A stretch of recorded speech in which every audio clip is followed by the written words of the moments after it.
बेवहाय दिनै बाक्सा जिल्लानि बेन्दोङाव थानाय मुसलपुर साब डिभिजननि बेन्दोङाव थानाय नारायणपुर बे नारायणपुराव बेवहाय गासै मोनबा गौथुमफोरनि बेवहाय माखासे गुबुन गुबुन जेरैबायदिहाय बाक्सा जिल्ला बर' थुनलाइ आफादनि 19थि नारायणपुर दखरा दुलाराय बर' फरायसा आफादनि 50थि आरोबाव दखरा आफादनि बर' थुनलाइ आफाद आरो दखरा आइजो अनसाय आफाद हारिमु आफाद जयैनो बिथांमोना बेवहाय जोबोद गाजा गोमजायै जि बोसोरारि जथुम्मा बेखौ खुंदों आरो बेवहाय गमामायैनो दिनै जिखिनि बाथ्राफोरखौ जिखिनि मेसेजखौ दिनै बेवहाय होनाय जादों दुलाराय बर' फरायसा आफादनिफ्रायनो होन बर' थुनलाइ आफादनिफ्रायनो होन आरो जों बिटिआर सरकारनिफ्राय जिखिनि बाथ्रा बेवहाय जोङो रायजो राजानो फोरमायदों बेयो दे बिटिआर सरकारा जिखिनि खामानि मावबाय थादों बेनि सायाव जोङो गुवारै बिटिआर चिफ बिथाङाबो बेवहाय फैदोंमोन आरो जोङो नुनो मोनदों दे बेवहाय बिथांनि जिखिनि बिबुंथि बे बिबुंथियाव गासै बाथ्राफ्रा बेवहाय बेरखांदों आसामनि मन्त्रि बिथां उरखाव ब्रह्म बिथाङाबो फैदों दा बै हिसाबै दिनैनि जि नारायणपुरनि जि मोनसे जथुम्मा बे जथुम्मायाव बर' माहारिजों लोगोसे बर्तमान बिटिआर सरकारा जिखिनि थांखि आरो नोजोरखौ लानानै खामानि मावदों बियो गमामायैनो बेयो मोनसे बाख्नायथाव आरो गमामायैनो आथिखालाव प्रमद बर' बिथांनि जि दैदेननाय बिटिआर सरकार बे बिटिआर सरकाराव 3 बोसोरनि जि मोनसे सरकार बेखौ जुदि जोङो एसे साननानै नायोब्ला बेवहाय जि मोनसे देरहासारनाय बेवहाय जि मोनसे जाफुंसारनाय बे जाफुंसारनायखौ जोङो नुनो मोनो आं मोनसे बिदिन्थि होनो नागिरदों बे बिटिसि सुक्तिया 2003 मायथाइयाव जादों 2003 मायथाइयाव बिटिसि सुक्ति जानायनि उनाव बेवहाय 4 जिल्ला सोरजि जादों आरो बे गोलाव सम नैबे 2003निफ्राय आगोल समसिम नैबे जोंनि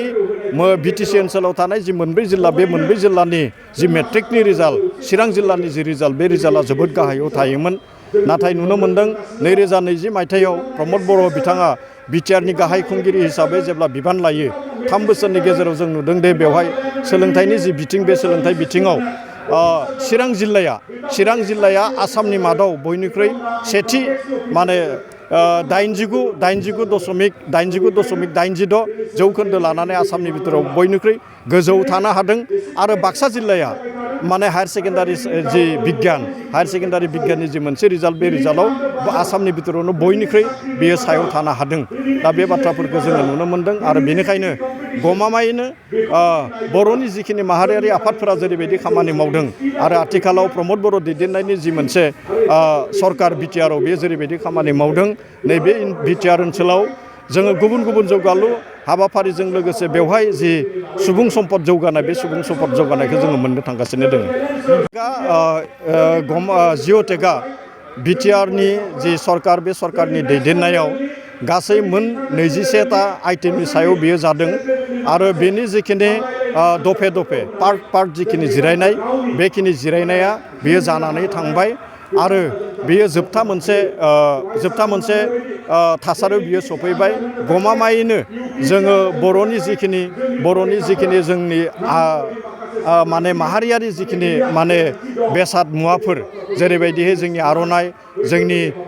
जाग्रा जेरैबायदि अनला जेरैबायदिहाय नारजि नाफाम बैफोरो जोंनि बर'नि गुबै मोनसे आदार जाग्रा आदार आरो बैफोरखौबो जिअ'टेकनि गेजेरजों बै माखासे मुवा बेसादादि बर'फोरनि बेखौ नैबे गायसननो थाखाय बिटिआर सरकारा बेखौ नाजागासिनो आरो बियो गमामायैनो थाबैनो बेनि जि मोनसे गनायथि बे गनायथिखौ मोननो थांगासिनो दङ जिआइटेकनि गेजेरजों जोंहा गोख्रोंसिन जागोन दा आर'नाइयानो जोंनि मोनसे सिनायथि नाथाय आथिखालाव जोङो नुनो मोनदों दे गुबुन ओनसोलफोरावबो बे आर'नाइखौ बरननायखौ जोङो नुनो मोनदों नाथाय जोंनि जि मोनसे गुबै आर'नाइ बे आर'नाइखौ जोङो नुनो मोना बे गुबै आर'नाइ बे गुबै जि मोनसे आर'नाइ बे आर'नाइया जोंनि बर' आइजोफोरजों दाजानाय बर' आइजोफोरजों बानायजानाय जोंनि बर'नि न'खरावनो बानायजानाय आरो बै बर'नि न'खरावनो बानायजानाय बर'फोरजों बानायजानाय जि मोनसे आर'नाइ बे आर'नाइयासो जोंनि गुबै आर'नाइ आरो बे आर'नाइखौ आथिखालाव गोरोन्थियैनो जा बा रोखायैनो जा जिखिनि आर'नाइ बे आर'नाइखौ दासिम जोङो नुनो मोन्दों दे खालि बर'फोराल' बाहाया बेखौ भारत नां जोंनि माने आसाम नां बेखौ गुबुन हारिनि सुबुंफोराबो गुबुन माहारिनि सुबुंफोराबो बे आर'नाइखौ बाहायो नाथाय जोङो जोंनि जि गुबै आर'नाइ बे गुबै आर'नाइखौ जोङो जे GI टेग मोननायनि उनाव जेब्ला जोङो बाजाराव बरननानै होगोन गमामायैनो जोंनि बुहुम भारत नां जिखिनि मानसिफोरा आर'नाइखौ बाहायो जोंनि आसाम नां जिखिनि गुबुन रावारि सुबुंफोराबो आर'नाइखौ बाहायो बे गुबै आर'नाइखौ बाहायनो मोनगोन आरो बेखौ रावबो माने 2 नाम्बार खालामनो हानाय जि मोनसे राहा बे राहाया थाहैनाय नङा। सेरफांगुरि बाजार श'रुमा क्रिसमासनि दामाका अफार लाबोदों। क'क्राझार जिल्लानि सेरफांगुरियाव थानाय फुंखा एन्टारप्राइज बाजार श'रुमा 15 डिसेम्बरनिफ्राय 31 डिसेम्बरसिम क्रिसमास दामाका अफार आरो एक्सचेन्जनि खाबुफोर होगासिनो दङ। नोंथांमोना सेरफांगुरियाव थानाय फुंखा एन्टारप्राइज बाजार श'रुमजों लोगोसे कुसुगाव फेस्टिभ आउटलेट, सराइबिल फेस्टिभ आउटलेट, चिरां जिल्लानि सान्तिपुर फेस्टिभ आउटलेट आरो धुबुरी जिल्लानि थामाहाट फेस्टिभ आउटलेट ब्रान्च श'रुमावबो खुंफुंजानाय क्रिसमास दामाका अफार एक्सचेन्जआव फैनानै नोंथांनि लुबैनाय बाजाजनि बाइकखौ लांफैनो हागोन।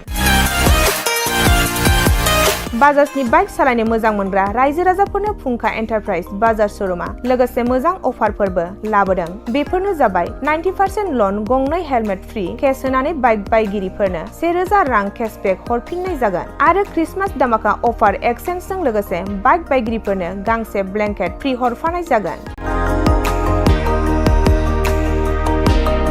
फुंखा एन्टारप्राइज बाजार श'रुमा आरो मोजां खाबुबो होबावदों। 500 रां होग्रोनानै गोसोबायदि बाइकखौ आवग्रिना दोननो हागोन आरो गासै गारिजों लोगोसे मोनफायै एसुइट गिफ्ट हरनाय जागोन। आबुङै मिथिबावनो थाखाय 8158726656 आरो 9101547892 जानबुं नम्बराव खौरां लाहरनो हागोन।